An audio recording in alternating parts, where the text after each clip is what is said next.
നമസ്കാരം. രാജീവ് ചന്ദ്രശേഖറിനെ ബി.ജെ.പി. സംസ്ഥാന അധ്യക്ഷനായി നിയോഗിച്ച ബി.ജെ.പി. കേന്ദ്ര നേതൃത്വം ലക്ഷ്യമിടുന്നത് സമ്പൂർണ്ണ അഴിച്ചുപണിയാണ്. പാർട്ടിയുടെ മുഖംമിനുക്കൽ നേട്ടമാകുമെന്നാണ് നേതൃത്വം കണക്കുകൂട്ടുന്നത്. ഇന്നാണ് ഔദ്യോഗികമായ പ്രഖ്യാപനം വരുന്നത്. തിരുവനന്തപുരം ഉദയ് പാലസ് കൺവെൻഷൻ സെന്ററിൽ രാവിലെ 11-ന് ചേരുന്ന സംസ്ഥാന കൗൺസിൽ യോഗത്തിൽ സംസ്ഥാന വരണാധികാരി പ്രഹ്ലാദ് ജോഷിയാണ് പ്രസ്താവന നടത്തുക.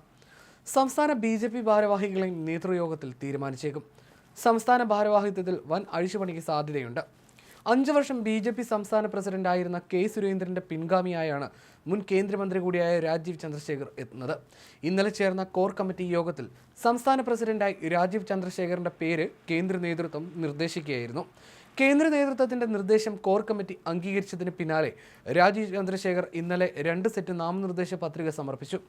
ബി.ജെ.പി. സംസ്ഥാന നേതാക്കളും കേന്ദ്രമന്ത്രിമാരായ സുരേഷ് ഗോപിയും ജോർജ് കുര്യനും ചടങ്ങിൽ പങ്കെടുത്തു. ബി.ജെ.പിയുടെ സംസ്ഥാന നേതൃനിര ഒന്നാകെ അദ്ദേഹത്തെ പിന്തുണച്ചുകൊണ്ട് നാമനിർദ്ദേശ പത്രികയിൽ ഒപ്പുവെച്ചിരുന്നു. രാജീവ് പ്രസിഡന്റായി ചുമതലയേൽക്കുന്നതിന് പിന്നാലെ ബി.ജെ.പി. സംസ്ഥാന ഭാരവാഹി നിരയിൽ പകുതിയോളം പേർ പുതുതായി എത്തുമെന്നാണ് സൂചന. അതേസമയം സംസ്ഥാനത്തെ മുതിർന്ന നേതാക്കളെ പരമാവധി ഉൾക്കൊണ്ടുപോകണമെന്ന നിർദ്ദേശമാണ് രാജീവ് ചന്ദ്രശേഖറിന് നൽകിയിട്ടുള്ളത്. മുതിർന്ന നേതാക്കളായ എം.ടി. രമേശിനും ശോഭാ സുരേന്ദ്രനും കൂടുതൽ പരിഗണന നൽകിയേക്കും. വി. മുരളീധരൻ ദേശീയ ജനറൽ സെക്രട്ടറി ആകുമെന്നും സൂചനയുണ്ട്. സ്ഥാനമൊഴിയുന്ന പ്രസിഡന്റ് കെ. സുരേന്ദ്രനും ദേശീയ പദവി ലഭിക്കുമെന്ന കണക്കൂട്ടലിലാണ്.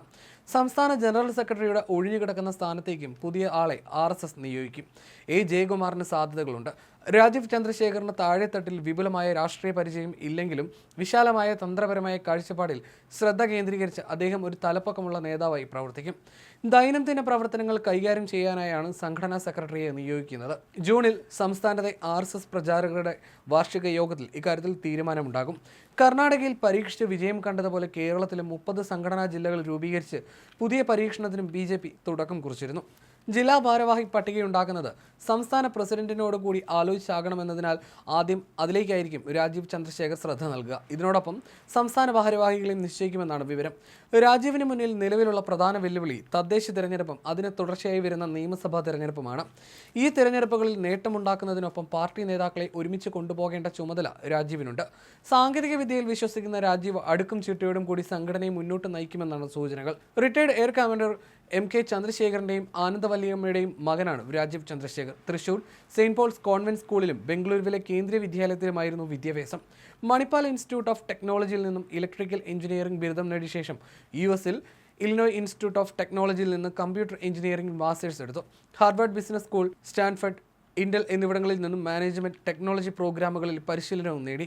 1988 മുതൽ 1991 വരെ ഇന്ത്യയിൽ ജോലി ചെയ്തു. തുടർന്ന് ഇന്ത്യയിലേക്ക് മടങ്ങി BPL ഗ്രൂപ്പിൽ ചേർന്നു. 1994-ൽ BPL മൊബൈൽ തുടങ്ങി. സാങ്കേതികവിദ്യ, മാധ്യമ, ഹോസ്പിറ്റാലിറ്റി, വിനോദ മേഖലകളിലായി നിക്ഷേപങ്ങളുള്ള സ്ഥാപനമായ ജൂപ്പിറ്റർ ക്യാപിറ്റൽ സ്ഥാപിച്ചു. കർണാടകയിൽ നിന്ന് 3 തവണ രാജ്യസഭയിലെത്തി. 2021 മുതൽ 2024 വരെ കേന്ദ്ര electronics, information technology, skill development, entrepreneurship, Jal Shakti വകുപ്പുകളുടെ സഹമന്ത്രിയായി പ്രവർത്തിച്ചു. BPL ഗ്രൂപ്പ് സ്ഥാപകനായ TPG നമ്പ്യാരുടെ മകൾ അഞ്ജുവാണ് ഭാര്യ. വേദ്, ദേവിക എന്നിവർ മക്കളാണ്.